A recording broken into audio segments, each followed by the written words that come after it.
ये silent pandemic हर साल 10 लाख लोगों की जान ले रहा है। 2024 की लैंसेट की एक स्टडी की माने तो 20 साल बाद ये करीब 4 करोड़ से ज्यादा लोग मार चुका होगा, जहां 2019 की सेम स्टडी में 1 करोड़ जान जाने का दावा किया जा रहा है। 2050 तक ये देश की जीडीपी की 2 से 3.5% तक लॉस करा सकती है, with a fall of livestock by 3 to 8%। Globally health care cost को लगभग 1 ट्रिलियन बढ़ा सकता है और 2.5 से 3 करोड़ लोगों को ये गरीबी में ढकेल सकता है। नहीं, मैं डायबिटीज़ या शुगर की बात नहीं कर रहा। ये हवा, मिट्टी, पानी और खाने के ज़रिए हमको अपना घर बना चुका है और स्लोली बट श्योरली हमको मार रहा है। ये इंसान, जानवर, खाना और एनवायरनमेंट हर एक स्फीयर में फैला हुआ है और हर कोई इसी का होस्ट, कैरियर और स्प्रेडर बन के जा रहा है। मज़े की बात तो ये है कि ये पैंडेमिक एक फीडबैक लूप का बस एक छोटा सा पार्ट है। हु ने इस साइलेंट पैंडेमिक का नाम AMR यानी एंटीबायोटिक माइक्रोबियल रेजिस्टेंस रखा है।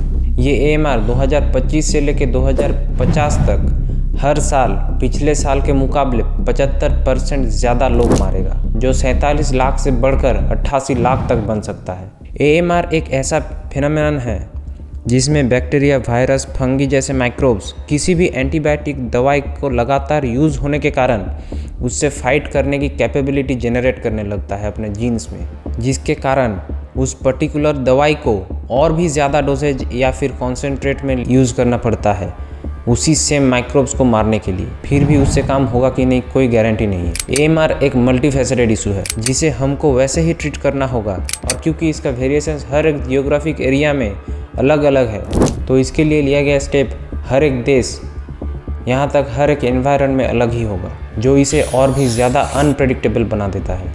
रिसेंट स्टडी में पाया गया है जो microbes UTI, common flu, meningitis, abdominal pelvic infection, pneumonia etcetera करते हैं, वो 20 से 70% तक एंटीबायोटिक रेजिस्टेंट बन गए हैं। मतलब जिसे ठीक करने के लिए हमें 1 टैबलेट लगता था, उसी को ठीक करने के लिए अब हमें 1.5 से 2 गुना ज़्यादा दवाई लगेगा। इस AMR के कारण हर एक इन्फेक्शन एड़ी से लेकर चोटी तक ठीक करने के लिए पहले से और भी ज़्यादा मुश्किल झेलना पड़ेगा। साल 2019 में एक स्टडी में देखा गया है कि करीब 49 लाख AMR रिलेटेड मौतों में 12,70,000 मौतें डायरेक्ट AMR के कारण हुई हैं। इसमें urinary tract infection, skin infection, respiratory infection, diarrhoea, typhoid, blood infection तक शामिल है। लेकिन AMR जो इंडिया में सिर्फ 15 साल पहले ही फर्स्ट रिपोर्ट किया गया था, इतना ज़्यादा फैलने कैसे लगा, कैसे स्प्रेड होती है, ये कौन रिस्पॉन्सिबल है इसके लिए, कौन अफेक्टेड है और इससे हम कैसे बच सकते हैं, आइए जानते हैं आज की वीडियो में। साल 1935 में जर्मन फार्मास्यूटिकल कंपनी बायर ने first systematically active antibacterial drug Prontosil नाम की ग्राम पॉजिटिव इन्फेक्शन की एंटीबायोटिक रिलीज की। इसके ह्यूज सक्सेस होने के बाद इसे 1938 में ब्रिटेन में एग्रीकल्चर और लाइफ स्टॉक दोनों में यूज करने जाने लगा। सेकेंड वर्ल्ड वॉर के खत्म होते होते बड़े बड़े pharmaceutical companies like Merck, Pfizer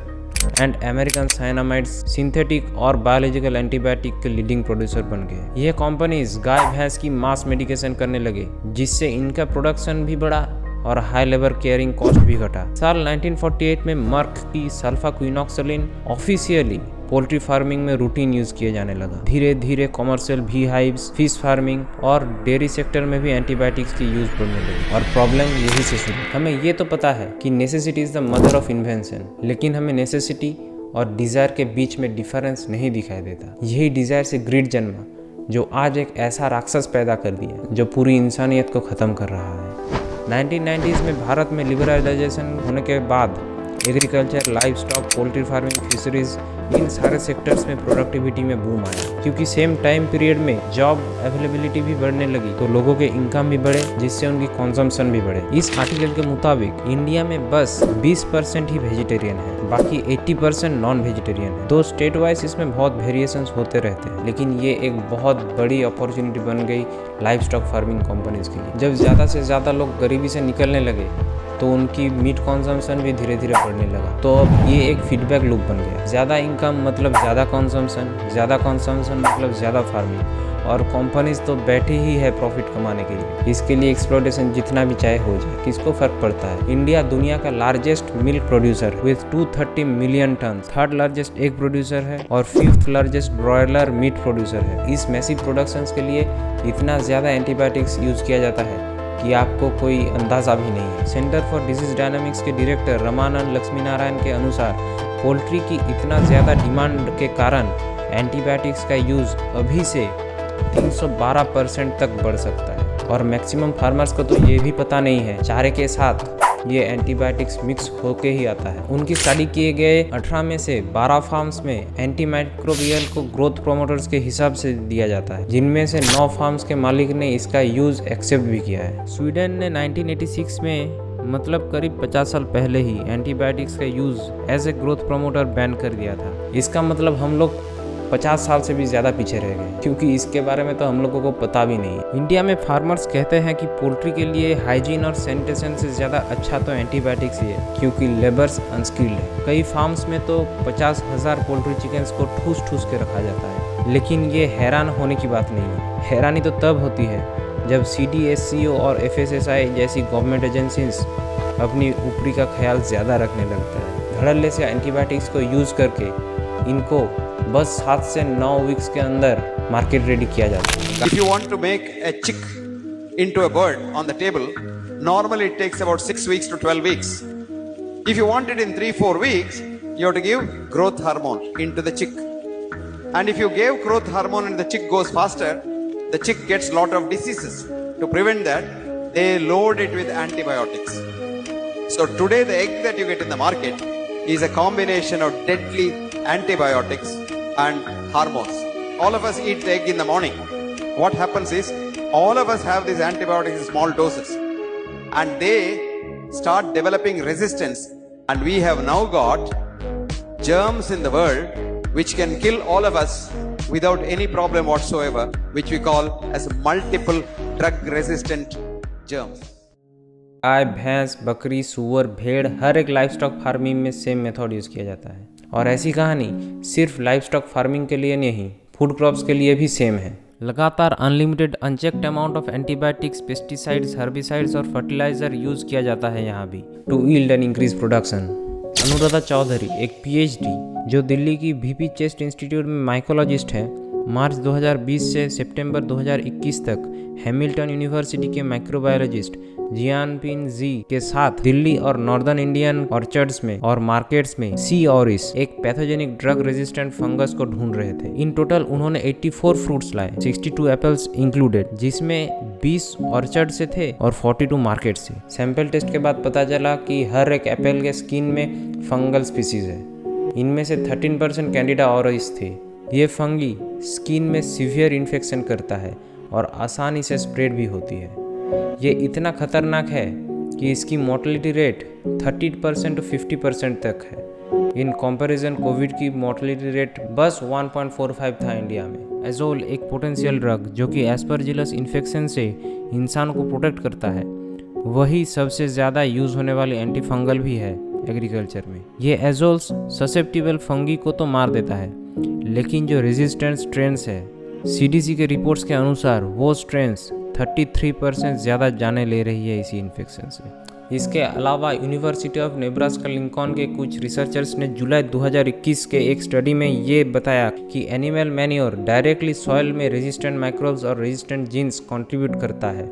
इसमें गोबर से लेके fertilisers, chicken manure, cattle manure, swine manure और सीवर स्लज जैसे कॉन्टामिनेंट्स प्रेजेंट है, जो हमें इस एंटीबायोटिक ओवरफ्लो की कारण को हमारे सामने रखती है। भारत को दुनिया का फार्मास्यूटिकल हब बोला जाता है। दुनिया का 23% एंटीबायोटिक्स रिटेल सेल्स सिर्फ इंडिया से होता है, जिसके कारण इंडियन मार्केट्स में एंटीबायोटिक्स सरप्लस में मिलती भी है और बिना प्रिस्क्रिप्शन के बिकती भी है, जो कि बाय द वे इलीगल भी है।